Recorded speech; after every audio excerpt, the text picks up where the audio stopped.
శంకరాచార్యుల వారు మనకు బోధిస్తున్నటువంటి ఈ ధర్మ మార్గాన్ని అర్థం చేసుకోవటంలోనే నీ జ్ఞానం అనేది ఉపయోగపడుతుంది.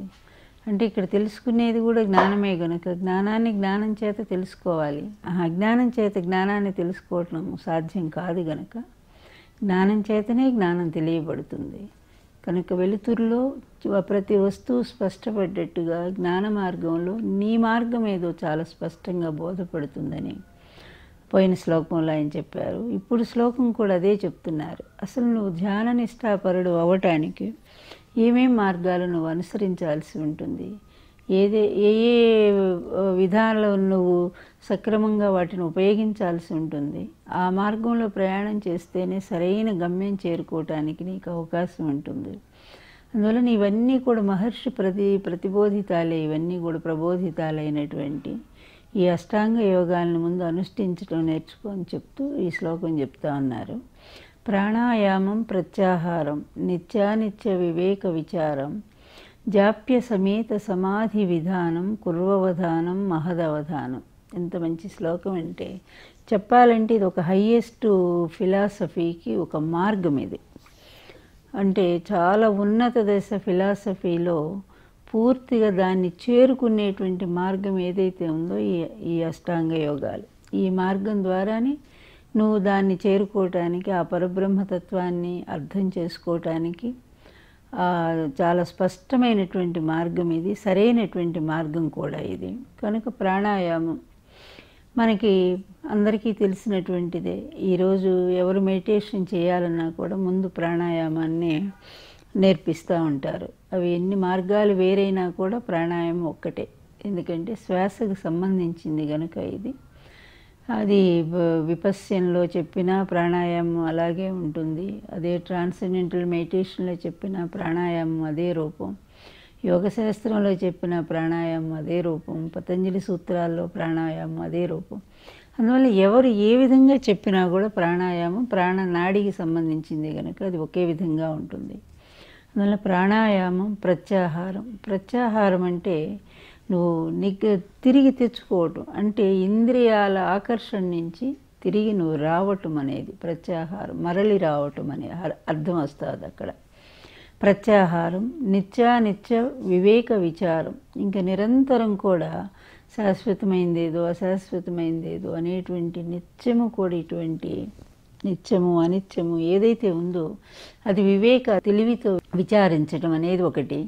జాప్య సమేత సమాధి విధానం, అదేవిధంగా జాప్య సమేత అంటే జపానికి సంబంధించినటువంటి ఏదైతే ఉందో జప తపాలతో కూడినటువంటి ఆ సమాధి విధానం. సమాధి అష్టాంగ యోగాల్లో చివరిది సమాధి కనుక ఆ సమాధి స్థితిని చేరుకోగలిగినప్పుడు నీకు తప్పనిసరిగా మార్గం చాలా ప్రస్ఫుటంగా అత్యంత సమీపంలోనే నువ్వు దాని దగ్గరికి చేరుకోగలిగిన వాడివి అవుతావు. కనుక ఈ అష్టాంగ యోగాలన్నింటినీ క్రమం తప్పకుండా దానికి మూలం ప్రాణాయామంతో ప్రారంభించి నీ అవధానాన్ని, నీ అనుష్ఠానాన్ని ఈ రోజు నుంచే నువ్వు ప్రారంభించు. ఒకదాన్ని ఒకటి దాటుకుంటూ ఆ చివరికి సమాధి స్థితికి చేరుకుంటే దాదాపుగా నువ్వు చేరుకున్నట్టే, ఆజ్ఞాచక్రం దాకా నువ్వు చేరుకున్నట్టే అవుతుంది. ఆ తర్వాత సహస్రారానికి ప్రయాణం చాలా సులువు అవుతుంది. సమాధి స్థితి నిన్ను అక్కడ దాకా తీసుకెళ్తుంది. కనుక ఇవి అనుష్ఠించడం ప్రారంభించమని చెప్తూ కురు అవధానం మహదవధానం. కనుక అవధానం కురు, ఆచరించటం అనేది గొప్పదైనటువంటి అవధానం. ఈ అవధాన క్రియని, ఈ అనుష్ఠాన క్రియని నువ్వు గొప్పగా ఆచరించటమే చేయాల్సినటువంటి పని. కనుక ప్రాణాయామం, ప్రత్యాహారం, ఆత్మానాత్మ విచారం, జపం, సమాధి ఇవన్నీ కూడా సాధకుడు చేసేటువంటి గొప్ప ఆధ్యాత్మిక మార్గాలు, ప్రక్రియలు కూడా. శరీరంలో అన్నిటికంటే కూడా ముఖ్యమైనది ఈ ప్రాణవాయువే. ఇది బయటికి వస్తూ లోపలికి వెళుతూ శరీరాన్ని నియంత్రించి ఉండేటువంటి ఈ ప్రాణవాయువు చాలా ప్రధానమైనటువంటిది. ధ్యాన ప్రక్రియలో కూడా ఈ ప్రాణాయామం శ్వాసను ఎంతగా బంధించగలిగితే అంతగా అతని జీవితం పొడిగించబడుతుందని పోయినసారి శ్లోకంలో కూడా చెప్పుకున్నాము. తస్మిన్ ప్రతి శ్వాస ప్రశ్వాసయోర్గది విచ్ఛేద ప్రాణాయామ. ఇది యోగశాస్త్రంలో చెప్పబడింది. ఇది అంటే ఆసన సిద్ధి కలగగానే ఉచ్ఛ్వాస నిశ్వాసాల యొక్క గమనాన్ని నిరోధించటమే ప్రాణాయామం అనబడుతుంది. ఆసన సిద్ధి కలగాలి ముందు. అంటే కూర్చునేటువంటి ఒక నిలకడ స్థితి రాగానే ఆటోమేటిక్గా ఈ మనం చేసేటువంటి ధ్యానంలో శ్వాస కూడా మెల్లమెల్లగా పలచబడిపోతూ, అంటే మనకి కనిపించని సూక్ష్మ స్థితిలోకి వెళ్ళిపోతుంది. ముందు మనకు వినిపించేటువంటి ఈ శ్వాస ప్రాణాయామం, నిజంగా మీకు ప్రాణాయామం కుదిరిందంటే ఊరికే ఇలా ముక్కు మూసుకొని రెండో ముక్కు మూసి కాసేపు గాలిని లోపల బంధించి మళ్ళీ రెండో ముక్కు ద్వారా నువ్వు విడిచిపెట్టు, ఇది ప్రాణాయామంలో సాధన ప్రక్రియలో నేర్పేటువంటి విధానం. కానీ నిజమైన ప్రాణాయామం యొక్క అనుభవ స్థితి ఎలా ఉంటుందంటే అది అర్థం చేసుకోవాలి. మీకు ప్రాణాయామం ఎప్పుడు కుదిరిందేనంటే పూర్తిగాను మీరు ఈ ముక్కు కూడా మూసుకోవాల్సిన అవసరం లేదు.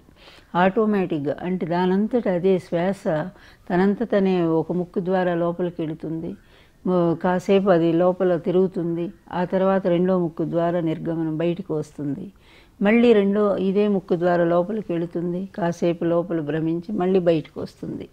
ఈ విధంగా ఎప్పుడైతే నీ శ్వాస కంట్రోల్లోకి వచ్చి, దీన్ని అజప గాయత్రి అని కూడా అంటాం మనము. అంటే మనం ఏమి జపం చేయకుండా నాలుక ఉచ్చరించక్కర్లా, నోటితో సంబంధమే లేదు, దానంతట అదే మనస్సుకు కూడా సంబంధం. నిజంగా చెప్పాలంటే మనం నిద్రలోంచి లేచి చూసినప్పుడు కూడా అదే ఒక జపం జరుగుతూ ఉంటే అది నిజమైనటువంటి అజప మంత్రం. అదేవిధంగా ఇక్కడ కూడా అంతే. ఈ ప్రాణాయామ క్రియ కూడా మనం ఏమీ చేయకపోయినా దానంతట అది ఆటోమేటిక్గా అందులో సమాన లెవెల్లో ఎక్కడ తేడా లేకుండా అది నేను చేస్తాను. నాకు 20 ఏళ్ళుగా నాకు అలవాటు ఉంది కనుక నాకు ఆ విధంగానే నేను, అందువల్ల చేతులతో మనం ముక్కును మూసుకోవాల్సిన అవసరమే లేదు. అట్లా జరిగిపోయేటువంటి ప్రాణాయామం ఎప్పుడైతే నీకు సిద్ధిస్తుందో నీకు తెలియకుండానే మనస్సు దాని అధీనంలోకి వచ్చేస్తుంది.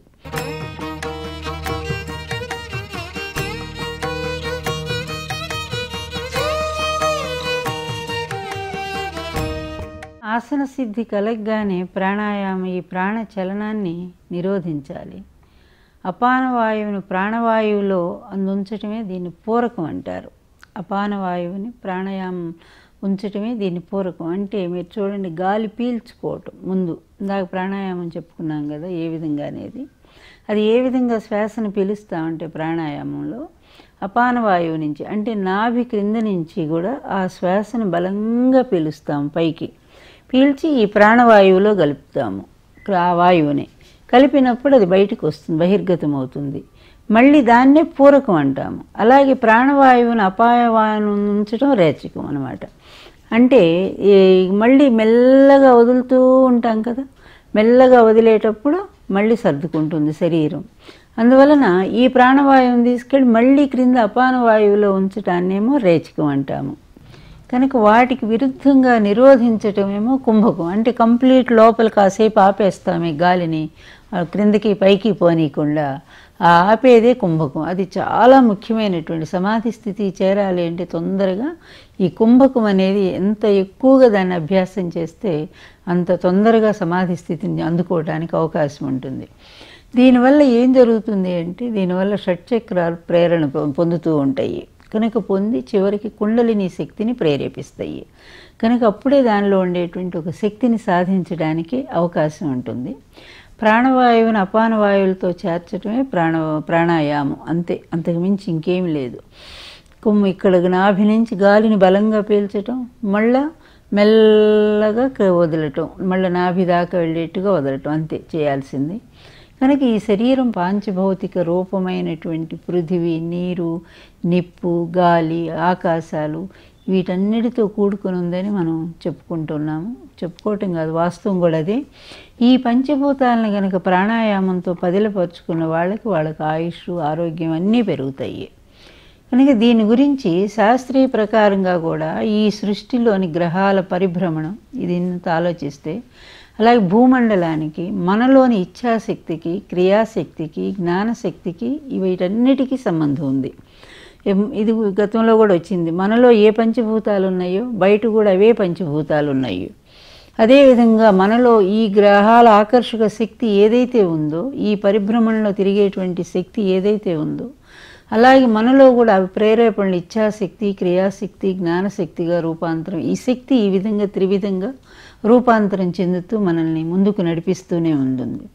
అందువలన ఈ అణుశక్తి అంటే ఈ అణువులోనటువంటి ఎలక్ట్రాన్స్, న్యూట్రాన్స్, ప్రోటాన్స్ ఏవైతే ఉన్నాయో అవి మనలో ఉండేటువంటి రజస్సు, తమస్సు, సత్వం, ఈ 3 గుణాలు చూసారా. అక్కడ ప్రపంచంలో ఉండేటువంటి మొత్తం ప్రపంచం, విశ్వం అంతా ఇదేనని చెప్పుకున్నాం, అణువులోంచి పుట్టిందే. అదంతా విచ్ఛేదనం చెందుతూ ఇప్పుడు పదార్థాన్ని కనుక్కోవడానికి శాస్త్రజ్ఞులు చాలా పరిశోధనలు చేస్తున్నారు, కొంచెం కొంచెం దగ్గరికి వస్తూ ఉన్నారు. ఈ విధమైన ప్రయోగం కూడా, ఎందుకంటే ఈ సృష్టి ఏర్పడటానికి కలిగిన ఆ పదార్థం ఎలా ఉంటుందని ఒక ప్రయోగం కూడా జరిగింది. అందువల్ల అందులో న్యూట్రాన్లు, ఎలక్ట్రాన్లు ఇలా ప్రోటాన్లుగా విడిపోయినటువంటిది అణుశక్తి. ఈ విచ్ఛేదనం అది మన శరీరంలో ఉండేటువంటి, అంటే మన గుణాలు, శరీరంలో కాదు, మన గుణాలు ఏవైతే ఉన్నాయో రజస్సు, తమస్సు, సత్వం ఉంది, వీటికి కూడా ఒక విధమైన సంబంధం ఉంది. అందువల్ల ఇదంతా వీటన్నిటినీ కూడా ఈ నాడులు నియంత్రిస్తూ ఉన్నాయి. ఇళ, పింగళ నాడులు, ఒకటి చంద్రనాడి, ఒకటి సూర్యనాడి. కనుక ఈ 2 నాడులు కూడా భౌతిక ప్రపంచంలో ఉండేటువంటి, విశ్వంలో ఉన్నటువంటి సూర్య, చంద్ర, ఈ 2కి సంబంధం ఉంది.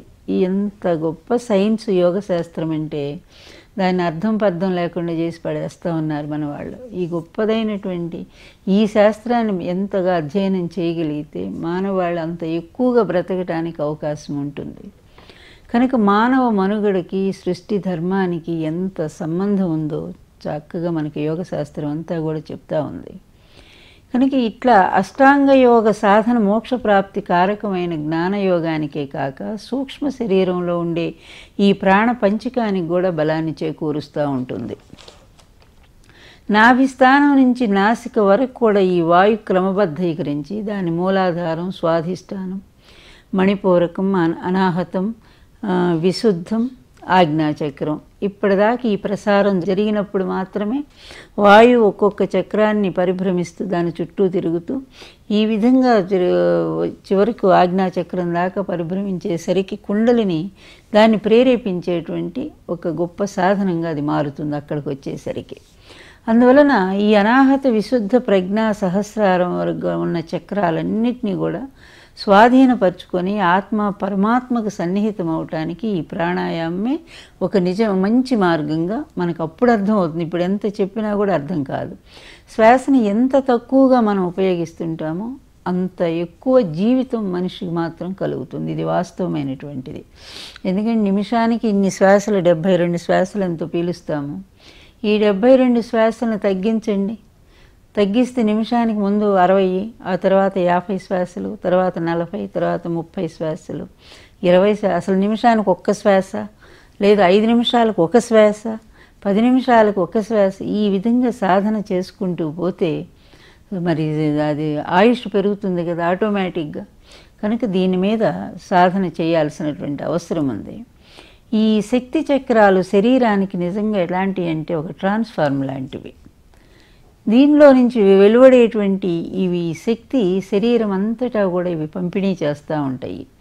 కరెంటు తీగలకి ఏ విధంగా, కరెంటు వస్తువులకి ఏ విధంగా ట్రాన్స్ఫార్మర్ నుంచి కరెంటు వస్తూ ఉంటుందో అదేవిధంగా మన శరీరంలో ట్రాన్స్ఫార్మర్ ఏది అంటే ఈ షట్చక్రాలే. ఈ చక్రాల నుంచి వెలువడేటువంటి ఆ శక్తి ఈ శరీరాన్ని నిలబెడతా ఉంది. కనుక ఈ ఎంతోమంది యోగులు కొన్ని రోజుల పాటు శ్వాసతో పని లేకుండా నేల మాళిగలో కూడా ఉండి ఈ విధంగా చేయటానికి కూడా ఇదే సాధన, ఈ సాధనే ఉపయోగపడుతుంది. మానవ శరీరంలో మొత్తం 72,000 నాడులు ఉన్నాయి.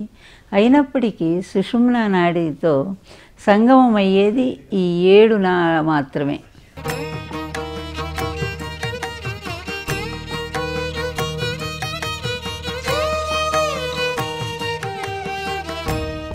ప్రత్యాహారం గురించి చెప్పుకుందాం. విషయవాంఛల్లో సంచరించే ఇంద్రియాలని బలాత్కారంగా వెనక్కు లాగటమే ప్రత్యాహారం. ప్రత్యాహారం అంటే వెనక్కి లాక్కోవటమేనండి. దీనివల్ల ఎప్పుడు ఆత్మానందాన్ని కలిగేటువంటి, సందర్శించేటువంటి శక్తి దీనిలో ఎక్కువగా ఉంటుంది. ఎక్కడ ఇంద్రియాలను మనం ఎక్కువగా నిగ్రహిస్తున్నామో అక్కడే ఆత్మశక్తి వస్తుందని చెప్పుకున్నాం కనుక సర్వాంగాల నుంచి ప్రత్యాహారం చేయటం అనేది 12 ప్రాణాయామాల వల్ల కలుగుతుంది. ఒక ప్రాణాయామం కాదు, 12 ప్రాణాయామాల వల్ల ఈ ప్రత్యాహారం కలుగుతుంది. దీనివల్ల మనస్సుకి ధారణ యోగ్యత అబ్బుతుంది. ఇక మిగిలినవి ధారణ, ధ్యాన, సమాధి, యోగం. ఇవన్నీ కూడా నియమాల వల్ల సాధించడానికి మనకు అవకాశం ఉంటుంది. ఒక్కొక్క చక్రస్థానం ఒక్కో తన్మాత్రత్వంతో సంబంధం కలిగి ఉంటుంది. ఈ చక్రాలన్నీ శారీరక వ్యవస్థలతో, మానసిక స్థితిగతులతో, భావోద్వేగాలతో, ఆధ్యాత్మికతతో, వీటన్నిటితో కూడా ప్రతిదీ కూడా సంబంధం కలిగి ఉంటాయి. కుండలిని అంటే ఈ విధంగా ఈ నిశ్చలమైనటువంటి మూలాధార స్థానంలో, మూలాధార చక్రస్థానంలో ఒక నిశ్చలమైనటువంటి స్థితిలో ఉండే శక్తిని మనం ఊర్ధ్వముఖంగా ప్రేరేపించడమే చేయాల్సినటువంటిది సాధన ఇందులో. అందువల్ల ఈ ప్రాణాయామం ద్వారా మన సాధన ప్రారంభించిన తర్వాత ఎట్లా ఉంటుందంటే దీని పాము స్వరూపంతో కూడా పోలుస్తారు. మన దేవుళ్ళకి కూడా మెడలో ఈశ్వరుడు పామును ధరిస్తాడు, అదేవిధంగా వినాయకుడు నడుముకు కట్టుకుంటాడు, మరి శ్రీ మహావిష్ణువు స్వయంగా పాము మీదే పడుకుంటాడు. ఇలా చూస్తే ఎక్కువ శాతం దేవతలందరూ పాముతో పక్కనే ఉంటారు. అంటే అక్కడ ఏంటి అంటే ఆ పాము అనేది అది కుండలిని అన్నమాట. దాన్ని సింబాలిక్గా చెప్పారు దేవతలు. ప్రతి ఒక్కళ్ళు కూడా ఆ స్థితికి వాళ్ళు వెళ్ళారు అంటే ఆ కుండలిని అదుపులో పెట్టుకోగలిగారు కనుకనే వాళ్ళు ఆ స్థితిని చేరుకున్నారని మనకి చెప్పటం అనమాట. ఇప్పుడు ఎట్లా అంటే ఒక్కొక్క సాధకుడు ప్రారంభించిన తర్వాత ఈ క్రింద మూలాధారంతో ప్రారంభమై మూలాధారంలో ముడుచుకొని పడుకొని ఉంటుంది ఇది అప్పుడు ఎప్పుడైతే సాధన ప్రారంభం అవుతుందో స్వాధిష్టానం, అనాహతం, మణిపూరకం, విశుద్ధం, ఆగ్ని, ఈ విధంగా అన్ని చక్రాలు ఆజ్ఞాచక్రం దాకా సాధకుడు ప్రయాణం ఎప్పటికైతే వస్తుందో అప్పుడు ఒక్కసారిగా లేస్తుంది కుండలిని ఈ పాము. లేచి అది ఎలా ఉంటుందంటే తల క్రిందుగాను తోక పైకి ఉంటుంది దానికి. అంతకుముందు ఇలా ఉన్నటువంటిది ఒక్కసారిగా బుస్సున లేచి ఈ చక్రాలన్నిటినీ కూడా దాటుకుంటూ వచ్చి ఆజ్ఞాచక్రంలో కాటు వేస్తుంది. అదే సుషుమ్నా నాడిలో. ఈ సుషుమ్నా నాడిలో ఎప్పుడైతే వచ్చి ఆ చేతన్ని అది తాకుతుందో కుండలిని శక్తి, ఆ కుండలిలో ఉండేటువంటి అద్భుతమైనటువంటి ఆ శక్తి ఎప్పుడైతే ఆజ్ఞాచక్రం వస్తుందో వెంటనే మనకి సమాధి స్థితి కలుగుతుంది. ఏమి అర్థం కాని, ఇంద్రియం కాదు, ప్రపంచం కాదు, ఏ స్థితి లేనటువంటి ఒక అద్భుతమైన అనుభూత స్థితి మాత్రమే అక్కడ ఏర్పడుతుంది. అందువలన ఈ కుండలి ప్రేరణ కోసం ఎంతోమంది సాధకులు, యోగులు నిరంతరం శ్రమ చేస్తూనే ఉంటారు. అది సాధించుకున్న వాళ్ళు నిజంగానే గొప్పవాళ్లే. అందువల్ల మెల్లగా మచ్చిక చేస్తే అడవి జంతువులు కూడా సాధు జంతువుగా మార్చుకోవచ్చు మనము. అష్టాంగ యోగాలు అభ్యసించిన సాధకుడి మనస్సును కూడా ఇంద్రియాల నుంచి ఆ విధంగా ఇంద్రియాలను మచ్చిక చేసుకొని ఈ విషయ ప్రపంచం నుంచి వెనక్కి మళ్ళితే గనక మీకు నిజంగానే ఈ యోగ మార్గం అనేది స్పష్టంగా కనిపిస్తూ ఉంటుంది. దేహంలో ఈ జీవుడు ప్రాణరూపుడై నాభి దగ్గరగా ఇందాక చెప్పుకున్న కుండలి స్థానంలో ఇలా తిరుగుతూనే ఉంటాడు. ఈ పాపపుణ్య కర్మలు అతనికి వాటికి ప్రేరణ కలిగిస్తూనే ఉంటాయి. శ్రవణ, మనన, నిధి, ధ్యాస అనే వాటి ద్వారా మనసును ఏకాగ్రంగా చేసినప్పుడు మాత్రమే ఆ జీవుడు ఊర్ధ్వముఖుడవుతాడు. అప్పుడు దాకా అధోముఖమే ఉంటుంది. కనుక ఈ యోగాల్లో ఇన్ని రహస్యాలు ఉన్నాయి. వాటన్నిటికి కూడా యోగానికి మూలం అష్టాంగ యోగాలు, అష్టాంగ మార్గాలు. వాటిని అనుసరించగలిగితే ఇంకేమీ అక్కర్లే, మొత్తం సాధన చేసుకున్నట్టే. అందుకే శంకరాచార్యులు వారు ఎంత చెప్పారంటే యోగ మార్గాన్ని అనుసరించు నువ్వు, ప్రాణాయామం, ప్రత్యాహారం. కనుక వీటి ద్వారా ఈ అష్టాంగ యోగాల ద్వారా నువ్వు తప్పనిసరిగా కురువవధానం, మహదవధానం, గొప్పదైనటువంటి ఆ అవధానాన్ని నువ్వు పొందగలుగుతావు అని చెప్తున్నారు. కనుక ఈ సమాధి స్థితి అంత గొప్పది. తదేవ అర్ధమాత్ర నిర్భావం స్వరూప శూన్యమేవ సమాధి. దానికి ఎంత చక్కటి అర్థం చెప్పారో చూడండి. సర్వం ఈశ్వరార్పణ చేయటం వల్ల నీకు సమాధి సిద్ధిస్తుంది. అదేవిధంగా సర్వ ఇంద్రియ చపలత్వాన్ని అణచటం వల్ల సమాధి సిద్ధిస్తుంది. యోగం ద్వారా కుండలిని ప్రేరేపించటం వల్ల నీకు సమాధి స్థితి సిద్ధిస్తుంది. ఒక విషయంలో ధ్యాన, ధారణ, సమాధులను కూర్చటమే సంయమం. వీటన్నిటిని నియమానుసారం సాధించుకోవాల్సి ఉంటుంది. ఎట్లాగంటే 12 ధ్యానాలు ఒక సమాధి అవుతుంది. దానికి ముందు 12 ప్రాణాయామాలు ఒక ప్రత్యాహారం, 12 ప్రత్యాహారాలు ఒక ధారణ, 12 ధారణలు ఒక ధ్యానం, 12 ధ్యానాలు ఒక సమాధి. ఇది ఇంత సాధన ఉంది దానికి. ఇన్ని క్రమేపీ ఇంత చేసుకుంటే ఎప్పటికో నీకు సమాధి స్థితి. అది కూడా ఈ జన్మ కుదురుతుందని చెప్పలేము. దానికి కూడా మళ్ళీ ఎన్ని జన్మలు కావాల్సి ఉంటుందో. అందువల్ల సమాధి స్థితిలో ఉండగానే చెప్పుకున్నాం, సదాశివ బ్రహ్మేంద్ర స్వామి కూడా కొట్టుకుపోయాడు నీళ్లతో పాటని. కనుక ఇట్లాంటివన్నీ కూడా యోగులకి చాలా మామూలుగానే జరుగుతూనే ఉంటాయి. ఇట్లాంటి సంఘటనలు మన భారతీయ యోగ శాస్త్రంలో కొల్లలుగా కనిపిస్తూ ఉన్నాయి. ఆధ్యాత్మిక శాస్త్రాల్లోనూ చెప్పబడ్డాయి. మన మహనీయులు మొత్తం ఈ ప్రకృతినే శాసించారు. కనుకనే ఆ రోజుల్లోనే టెలిపతిని వాళ్ళు కనుక్కోగలిగారు. అక్కడ దివ్య దృష్టి అంటే టెలిపతి, ఇంకేం లేదు. ఈరోజు మనము వీటి ద్వారా, తీగల ద్వారా ఎలా తెలుసుకోగలుగుతున్నాము? ఎక్కడో ఉండే విజయవాడలో రేడియో కేంద్రంలో మాట్లాడితే మొత్తం దేశమంతా ఎలా వినిపిస్తుంది? బాంబేలో మాట్లాడితే ఇక్కడికి ఎలా వినిపిస్తుంది? అలాగే ఎక్కడో రికార్డ్ చేసిన, అమెరికాలో రికార్డ్ చేసిన దృశ్యాలు మనం ఇక్కడ ఎలా చూడగలుగుతున్నాము? ఇదంతా కూడా ఇప్పుడు సైన్స్ సాధించింది. కానీ ఏ సైన్స్ అంటే, సైన్స్ అనే పదం అర్థం తెలియని రోజుల్లో ఇంతకంటే ఆధ్యాత్మిక విజ్ఞానంతో గొప్ప సైన్స్ను మన మహర్షులు సాధించి చూపించారు. వాళ్ళు ఒక్క మాట అంటే చాలు అక్కడ రాళ్ళు పగిలిపోయాయి. అంటే అంత మాటకు పవర్ను వాళ్ళు సాధించగలిగారు. కళ్ళు మూసుకొని చూస్తే చాలు ఏ మూల ఏం జరుగుతుందో కూడా వాళ్ళు కనుక్కునేవాళ్ళు. అట్లాంటి గొప్ప గ్రహణ శక్తిని ఆ రోజుల్లోనే సాధించి చూపించారు. కనుక ఈ సృష్టిని కూడా వాళ్ళు ఆపగలిగారు. కానీ ఈరోజు మనము సృష్టి వెంటబడి పరుగులు పెడతానే ఉన్నాం. కనుక మనం ఎందుకు పనికిరానటువంటి భ్రష్టలం అయిపోతూ ఉన్నాము. కనుక ఈ మనస్సుని ఎలా మలుచుకుంటామో అది అలా తిరుగుతూ ఉంటుంది. సరే.